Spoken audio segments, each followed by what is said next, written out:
There is a kind of strength most people have never been taught to recognize. It does not raise its voice. It does not dominate the room. It does not perform confidence. It simply holds. You have probably seen it before. A difficult conversation begins to escalate. The tension in the room rises. People become defensive, reactive, emotional, and one person remains steady, not cold, not detached, just internally still. And that stillness changes the entire atmosphere. They are not louder than anyone else. They are not trying to control the room. Yet somehow their presence carries a quiet authority. Most people walk away from encounters like this thinking that person simply has something they don't. But that steadiness is not a personality trait.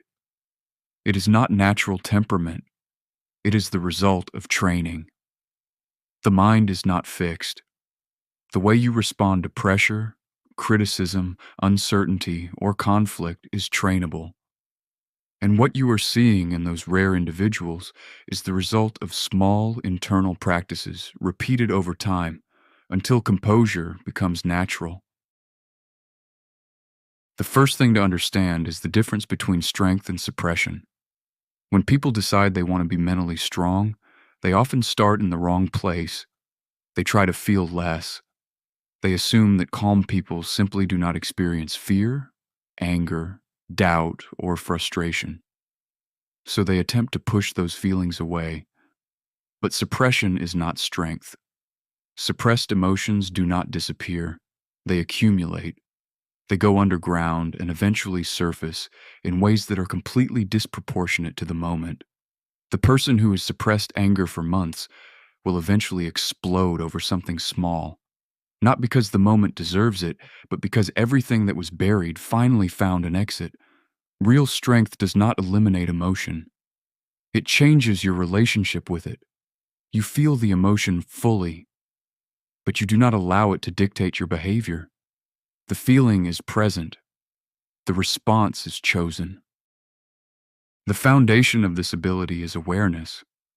Most people believe they are aware of their emotions, but what they actually experience is something much vaguer, a general tension, a discomfort, a pressure they cannot clearly identify.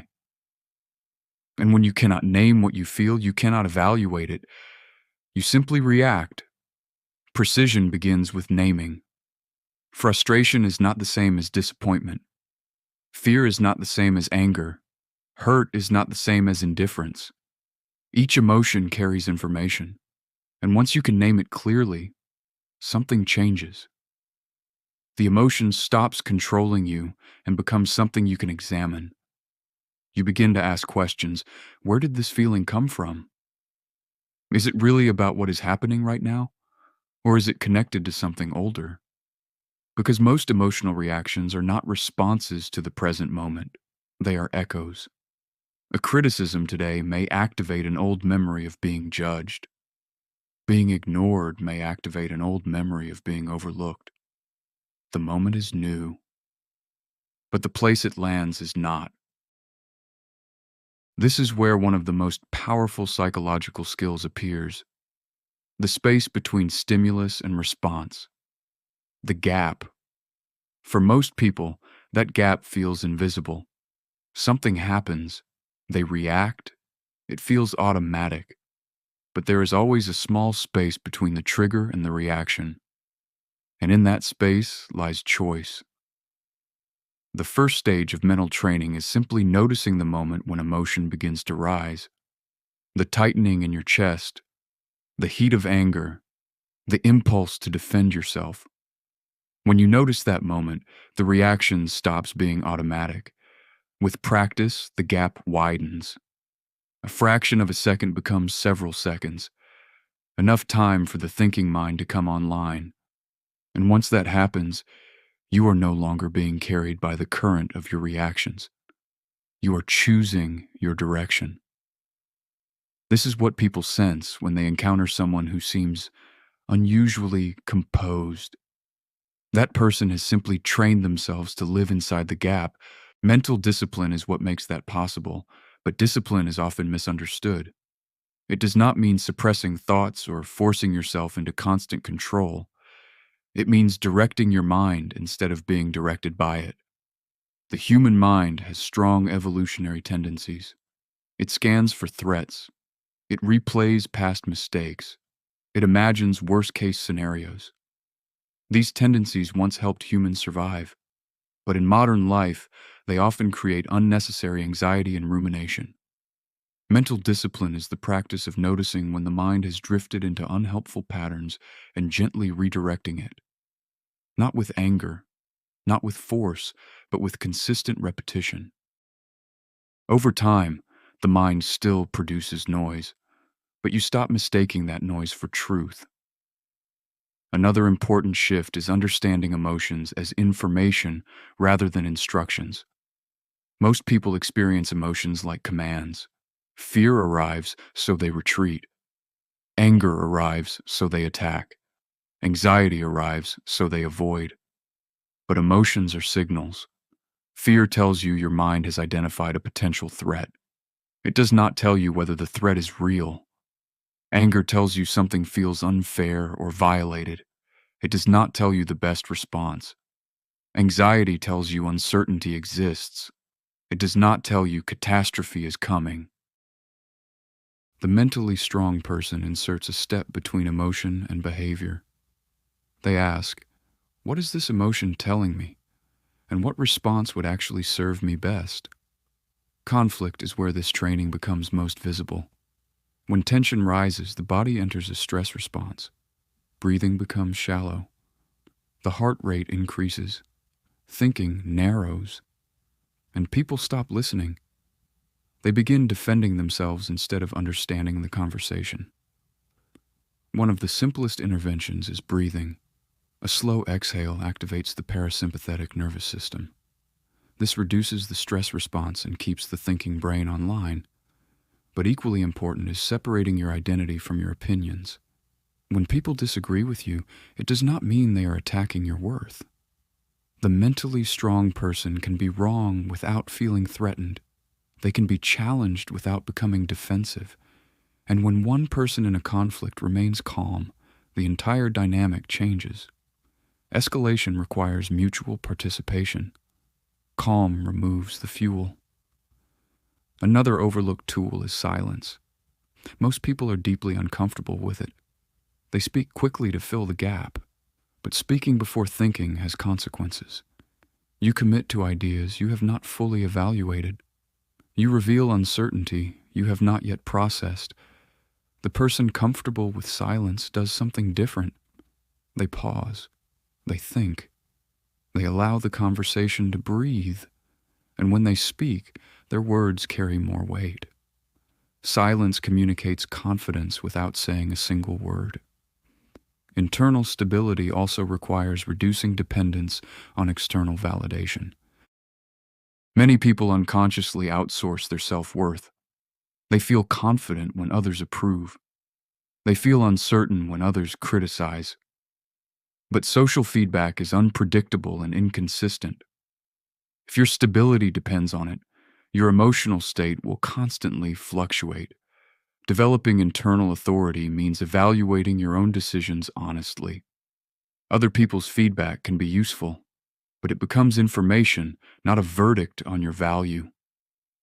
When that shift happens, you become consistent, the same person in praise and in criticism. And that consistency is rare. Criticism is one of the clearest tests of mental strength. Most people respond in one of two ways: defensiveness or collapse. The defensive person immediately argues against the criticism. The collapsing person accepts it completely and turns it into self-doubt. Both reactions come from fragile self-concepts. The mentally strong person does something else. They listen fully. They ask whether the criticism contains truth. If it does, they update. If it does not, they release it. Without resentment. Without needing to prove anything. Criticism becomes information rather than judgment. At the foundation of all mental strength lies one simple capacity: the ability to tolerate discomfort. Much of human behavior is organized around avoiding it. People avoid difficult conversations, they avoid uncertainty, they avoid effort without immediate reward. But growth exists exactly at the edge of what feels uncomfortable. When you develop the ability to remain present inside discomfort instead of escaping it, your range of action expands dramatically.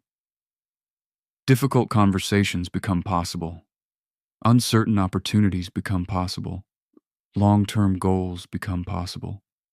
Discomfort does not disappear, but it stops controlling your choices. As this practice accumulates, something subtle begins to emerge. Presence, not charisma, not performance, just full attention in the present moment. Most people are partially absent. Part of their mind is replaying the past. Part is worrying about the future. But the person who has trained their mind returns again and again to the present. When they listen, they truly listen. When they work, they focus.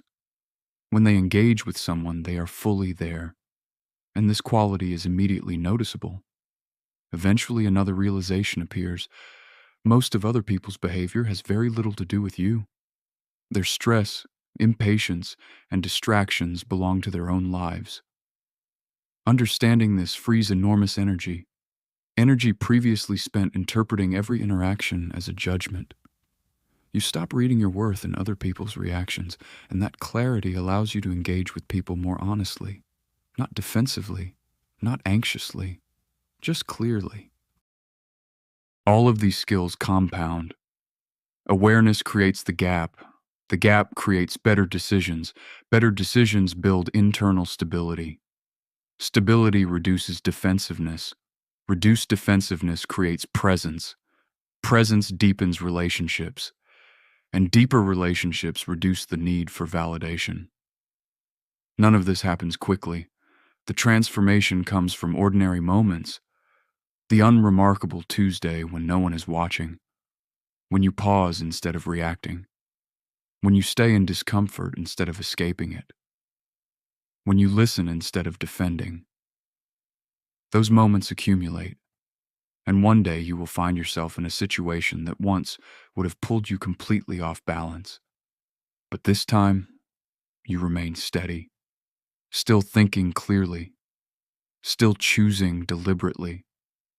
Not because you became someone different, but because you trained yourself to become the person you were always capable of being.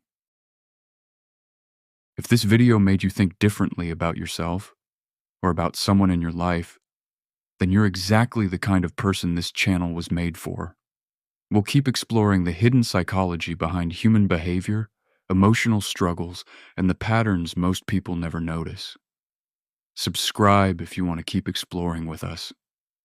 And remember, understanding people more deeply starts with learning to look beyond what's visible.